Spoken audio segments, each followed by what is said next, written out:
नमस्कार, good morning India में आपका स्वागत है। मैं हूं अदिति राजपूत। उम्मीद है कि आप सब कोरोना नियमों का पालन कर रहे होंगे और अपना ख्याल रख रहे होंगे। दिल्ली की बात कर लेते हैं। खबरों का सिलसिला हम शुरू कर रहे हैं, जहां पर राजधानी में मामले फिलहाल कम होते हुए नजर नहीं आ रहे और खासकर अगर मौतों की बात करें तो वो ज्यादा तेजी से बढ़ी है। 448 लोगों की मौत हुई है पिछले 24 घंटों में और ये अब तक का सबसे बड़ा आंकड़ा है राजधानी दिल्ली का। हालांकि बीते 24 घंटों में जो नए मामले आए हैं उनमें थोड़ी कमी जरूर आई है। एक दिन में 18,043 नए मामले आए हैं और संक्रमण की दर करीब 30% रही है। दिल्ली में पिछले 24 घंटों में 20,000 से ज्यादा मरीज ठीक भी हुए हैं। यहां फिलहाल कोरोना के 90,000 एक्टिव मामले हैं।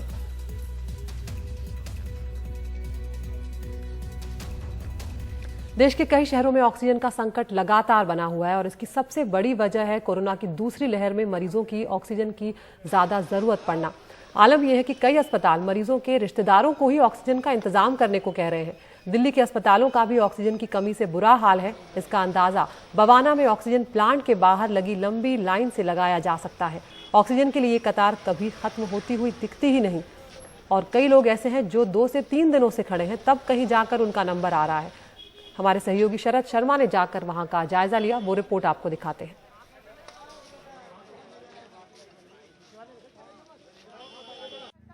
ये ऑक्सीजन सिलेंडर की लाइन नहीं बल्कि सांसों का संघर्ष है। मैं उत्तर पश्चिम दिल्ली के बवाना के पूट खुर्द गांव में हूं। ऑक्सीजन रिफिलिंग सेंटर के बाहर हूं और ये देखिए एक लंबी कतार है।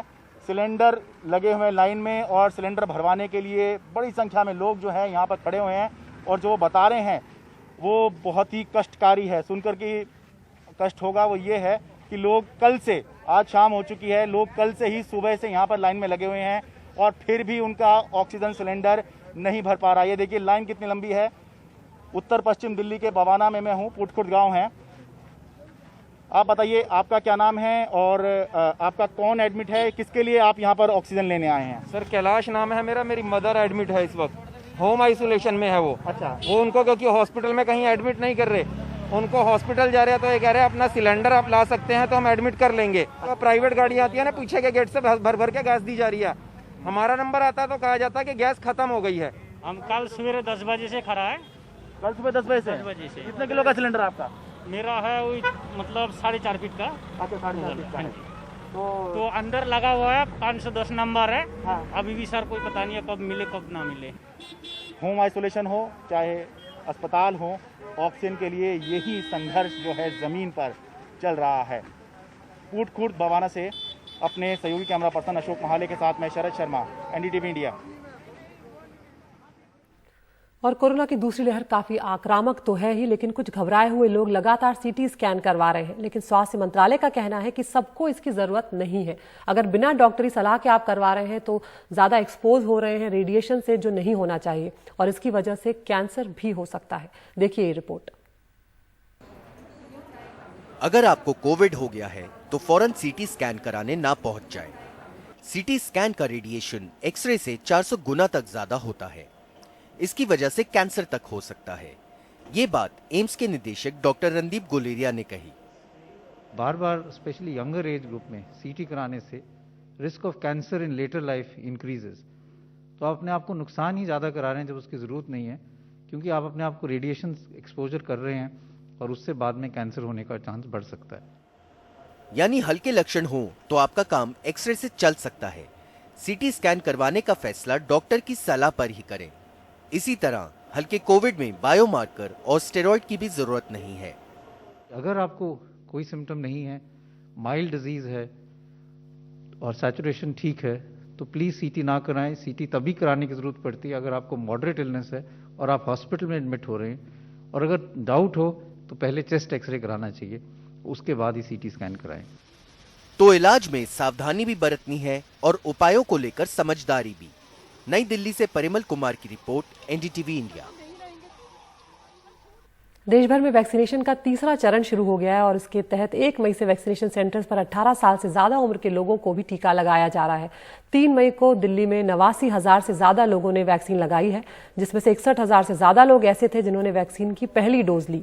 कल 18 से 44 साल के 37,562 लोगों ने टीका लगवाया है और हम सब जानते हैं कि टीका जो है वो बेहद महत्वपूर्ण है। तो जिन लोगों ने अभी भी रजिस्टर नहीं कराया है वो अब करवा लें और जल्द से जल्द अपना वैक्सीन लगवा लें। कर्नाटक की बात करते हैं। कोरोना की दूसरी लहर ने यहां पर कहर बरपाया हुआ है। राज्य में पिछले 24 घंटों में कोरोना के 44,438 नए मामले सामने आए हैं और 239 मरीजों की मौत हुई है। कर्नाटक में कुल मामले जो है 44,000, उसमें से 22,000 से ज्यादा अकेले राजधानी बेंगलुरु से हैं और 115 मरीजों ने यहां पर जान गंवाई है। बेंगलुरु में कल 20,901 के करीब मरीज ठीक भी हुए हैं और बेंगलुरु के बाद सबसे ज्यादा मामले जो हैं वो मैसूर से हैं, जहां पर पिछले 24 घंटों में 2,685 नए केस सामने आए हैं और टुमकुर शहर में 2,361 केस आए हैं। 8 लोगों ने यहां पर जान गंवाई है। फिलहाल पूरे राज्य की अगर बात की जाए तो 4,44,000 से ज्यादा एक्टिव केस हैं। और महाराष्ट्र एक ऐसा राज्य है जहां से थोड़ी उम्मीद की किरण लगातार नजर आ रही है। पिछले 2 दिनों से कोरोना के मामलों में थोड़ी कमी आई है। बीते 24 घंटों में कोरोना के 48,000 से ज्यादा मामले सामने आए, जबकि 567 मरीजों की मौत हुई। राहत की बात यह है कि यहाँ पर पिछले 24 घंटों में 59,500 मरीज ठीक हुए हैं। मुंबई की बात करें तो यहाँ पर 2,624 से ज्यादा मामले सामने आए हैं, यानी कि 3,000 से कम, जो बहुत लंबे वक्त के बाद हुआ है और 78 लोगों ने यहाँ पर जान अपनी गंवाई है। पुणे में भी कुछ कमी आई है मामलों में। कल 11,000 से ज्यादा मामले थे, आज 7,000 से ज्यादा मामले आए हैं और 10 मरीजों की जान गई है। इसके अलावा नागपुर में 5,350 नए केस सामने आए हैं और 13 लोगों की मौत हुई है। तो जहां राहत की खबर आ रही है, वहां से कुछ और खबरें भी आ रही है महाराष्ट्र से, जो थोड़ी परेशान करने वाली हैं। इस नई लहर में महाराष्ट्र के जो 519 रेजिडेंट डॉक्टर्स हैं वो कोरोना से संक्रमित हो गए हैं। सिर्फ मुंबई से 203 जूनियर डॉक्टर कोविड पॉजिटिव पाए गए हैं। अगर महाराष्ट्र में तीसरी लहर की आशंका के बीच महाराष्ट्र में ये तैयारी भी की जा रही है कि अगर बच्चों में ज्यादा संक्रमण फैलता है तो वहां पर बच्चों के लिए अब अलग से कोविड वार्ड्स बनाए जा रहे हैं। कोविड मरीजों का इलाज करने में लगे डॉक्टर खुद कोविड की चपेट में आ रहे हैं। महाराष्ट्र के 519 रेजिडेंट डॉक्टर्स नई लहर में संक्रमित हुए हैं। इस साल मार्च से अब तक मुंबई के Nair, KEM, Cooper, Sion, JJ जैसे सरकारी और बीएमसी अस्पतालों के 203 डॉक्टर कोविड पॉजिटिव हुए हैं। Maharashtra association of resident doctors MARD के मुताबिक इनमें से कई डॉक्टर वैक्सीन की दूसरी डोज ले चुके थे। पुणे में करीब 150 रेजिडेंट डॉक्टर्स कोरोना की चपेट में आए हैं। डॉक्टर्स बताते हैं कि कोविड, नॉन कोविड ड्यूटी में तैनात डॉक्टरों का एक ही साथ हॉस्टल में रुकना इनमें संक्रमण बढ़ने का कारण रहा। पिछली बार जहां इसके लिए अलग प्राइवेट होटलों की व्यवस्था थी, उसकी अपेक्षा इस बार कोई आइसोलेशन एवं क्वारंटीन की व्यवस्था नहीं है। दूसरा, इस बार की लहर से जो मरीज आ रहे हैं वो ज़्यादा गंभीर है। इस बार की लहर में युवा मरीज भी इन्फेक्ट हो रहे हैं। ऑक्सीजन वेंटिलेटर की काफ़ी कमी है। गंभीर मरीजों की संख्या काफ़ी ज़्यादा है। जहां पिछली बार एसिम्प्टोमेटिक मरीज ज़्यादा थे, इस बार गंभीर मरीज ज़्यादा है। प्राइवेट हॉस्पिटलों में भी जगह नहीं है, तो हमारे सरकारी अस्पतालों पे दबाव मरीजों का बहुत ही ज़्यादा है। दूसरा, हमारे अस्पताल में वर्तमान में कोविड, नॉन कोविड दोनों इलाजों की व्यवस्था है, तो उसको मैनेज करने में सीमित निवासी डॉक्टरों की संख्या होने की वजह से काम का दबाव मौजूदा डॉक्टरों पे ज्यादा है। डॉक्टरों पर दबाव की इन शिकायतों के बीच महाराष्ट्र में तीसरी लहर की तैयारियां भी शुरू हो चुकी हैं। Director of medical education and research doctor TP Lahane बताते हैं कि बच्चों में बढ़े संक्रमण को देखते हुए बच्चों के लिए अलग से कोविड वार्ड बनाए जा रहे हैं। The chances of this going down. तीसरी लहर 10 से 18 साल के बच्चों को संक्रमित कर सकती है। हम उसके लिए पीडियाट्रिक वार्ड की भी तैयारी कर रहे हैं। It is what the epidemiologist is saying. Maharashtra में फिलहाल 60,000 के करीब मामले रोजाना आ रहे हैं। मौतें 700 के करीब बनी हुई हैं।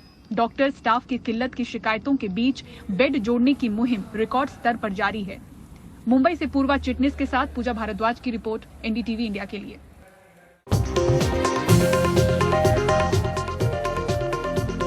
और गुड मॉर्निंग इंडिया में अब वक्त हो गया है टॉप न्यूज का। एनडीटीवी इंडिया आप यूट्यूब पर भी देख सकते हैं। रोज हम आपको एक पोल दिखाते हैं, उसमें हिस्सा लेकर आप चुन सकते हैं अपनी पसंद की खबर।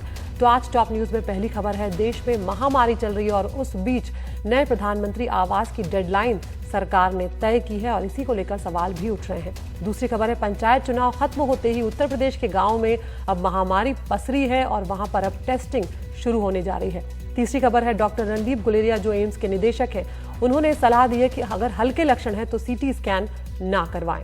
बंगाल में चौथी खबर जो है वो बंगाल से आ रही है, जहां पर हिंसा का खेल शुरू हो गया एक बार फिर और आज बीजेपी अध्यक्ष जेपी नड्डा वहां पर दौरा करेंगे और गृह मंत्रालय ने राज्य से रिपोर्ट भी मांगी है। और इसके अलावा पांचवी खबर है, अलग हुए बिल गेट्स और मेलिंडा, 27 साल की शादी टूटी।